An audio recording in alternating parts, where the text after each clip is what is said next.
E se a ciência e a fé não fossem inimigas, mas sim aliadas improváveis na grande busca humana pelo sentido da vida? Imagine-as por um instante. Não como dois exércitos em trincheiras opostas, mas como dois exploradores, escalando a mesma montanha por faces diferentes. Ambos buscando o cume, o vislumbre da paisagem completa. Esta imagem carrega uma verdade profunda. A narrativa da guerra perpétua entre razão e espírito é simples, mas não a mais completa. O coração humano anseia por respostas, a mente humana anseia por compreensão. Serão essas jornadas excludentes? Eu olhava para o céu e refletia quando era criança. Curiosidade científica. Saber do que as estrelas são feitas, como nasceram, como o universo se expande. E assombro. Um maravilhamento que beirava o sagrado, pertencimento a algo maior. Por muito tempo, achei que teria de escolher um lado. A cultura dizia: o cientista abandona o mistério pela equação, e o homem de fé ignora os fatos em favor do dogma. Mas o universo é tão limitado assim? Esta pergunta toca o âmago da nossa experiência. Vivemos entre fatos mensuráveis e emoções imensuráveis.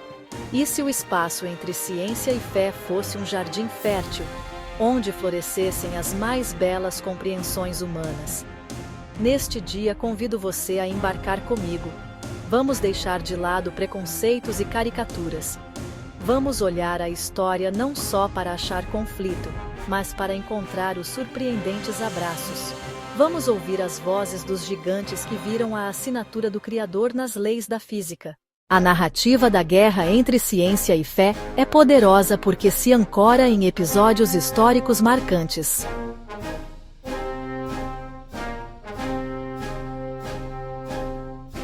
Essa tensão se aprofundou com o Iluminismo, quando a razão foi elevada ao mais alto pedestal. Filósofos celebraram a capacidade humana de entender o mundo através da lógica e da observação. Mais tarde, no século XIX, a teoria da evolução abalou ainda mais as fundações. A ideia de que a vida evolui por seleção natural pareceu, para muitos, um ataque direto à narrativa da criação. Para muitos, escolher Darwin significava rejeitar Deus. O debate inflamado solidificou a imagem de dois mundos em conflito. A ciência descrevia um universo indiferente. A fé falava de propósito. A história do conflito é, porém, uma simplificação. Ela foca nos momentos de tensão e ignora longos períodos de coexistência e até colaboração. Muitas vezes o conflito era entre novas ideias e instituições de poder, religiosas ou seculares, que resistiam à mudança.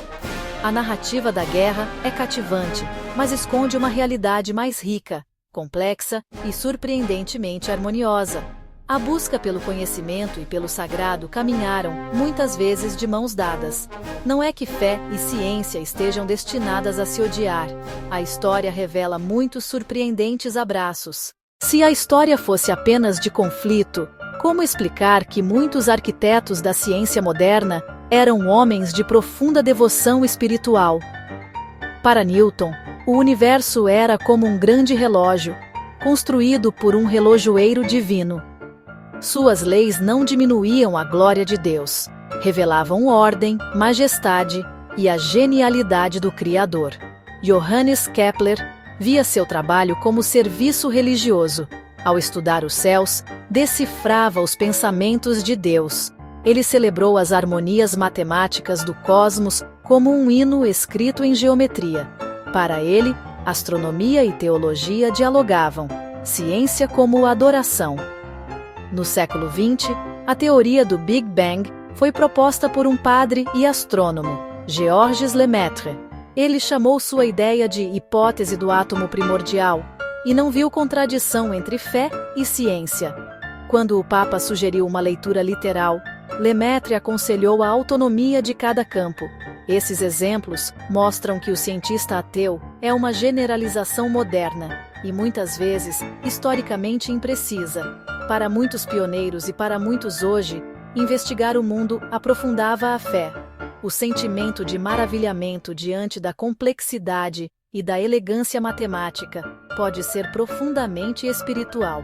Eles nos ensinam que é possível ter uma mente que questiona rigorosamente e um coração que se ajoelha em assombro.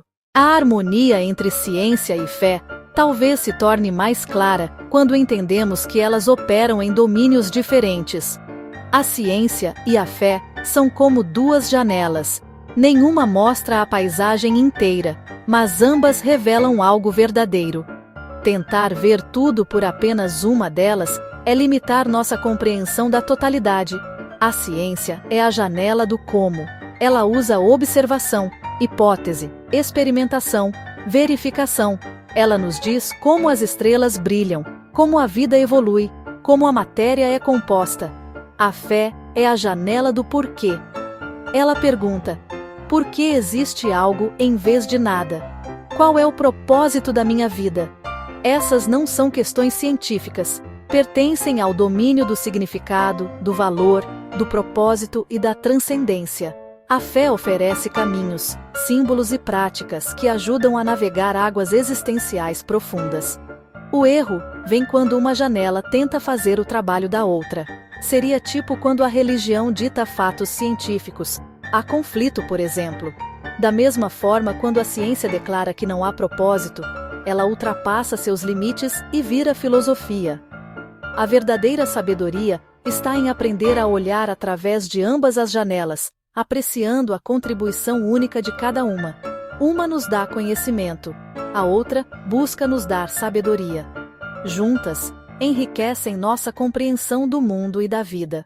A busca científica, em sua fronteira mais avançada, nos leva à beira de um abismo de mistério. Quanto mais aprendemos, mais percebemos o quão pouco sabemos. A física quântica desafia nossa lógica, partículas em estados múltiplos.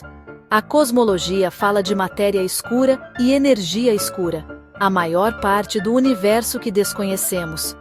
Temos ferramentas poderosas e, ainda assim, enormes lacunas. Neurociência mapeia o cérebro, mas o mistério de como neurônios geram a experiência subjetiva permanece. É precisamente neste ponto que ciência e sentimento de maravilhamento podem se abraçar. Einstein chamou o sentimento do misterioso de a experiência mais bela e profunda que podemos ter.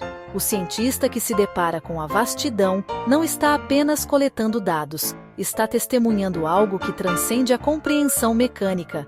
Quando um biólogo se maravilha com a dança das proteínas, ou um astrônomo com a primeira luz, vive em reverência. Nesse abraço, a razão não é abandonada, ela é elevada. A ciência nos dá ferramentas, o assombro nos motiva. A ciência impede respostas fáceis e dogmáticas. Ela refina o mistério, não o elimina. A equação do arco-íris não diminui sua beleza, adiciona outra camada de profundidade. O mistério estimula a arte, ciência e espiritualidade. Todos respondem ao mesmo convite: olhar, investigar e se maravilhar. A relação entre ciência e fé não é um tratado assinado, mas uma dança contínua e inacabada. É a dança no palco da mente, entre nossa necessidade de entender e nossa capacidade de nos maravilhar.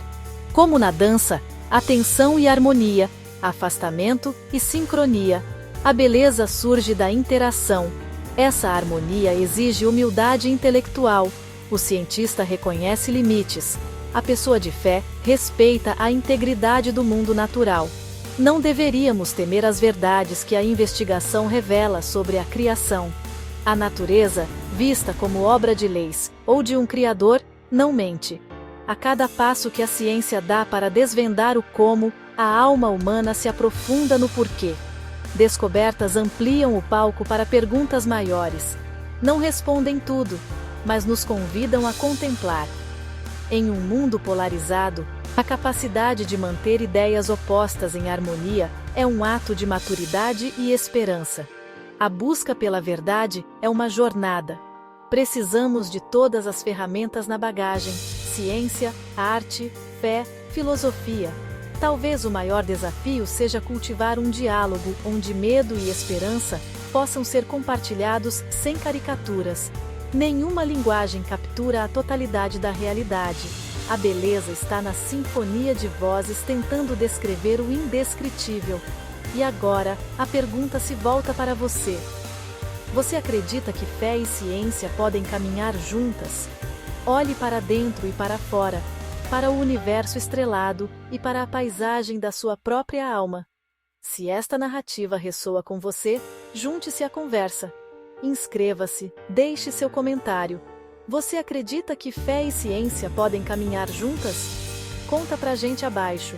E por favor, ajude com uma doação de qualquer valor para o Pix, na descrição deste vídeo, para a continuidade do meu trabalho. Valeu!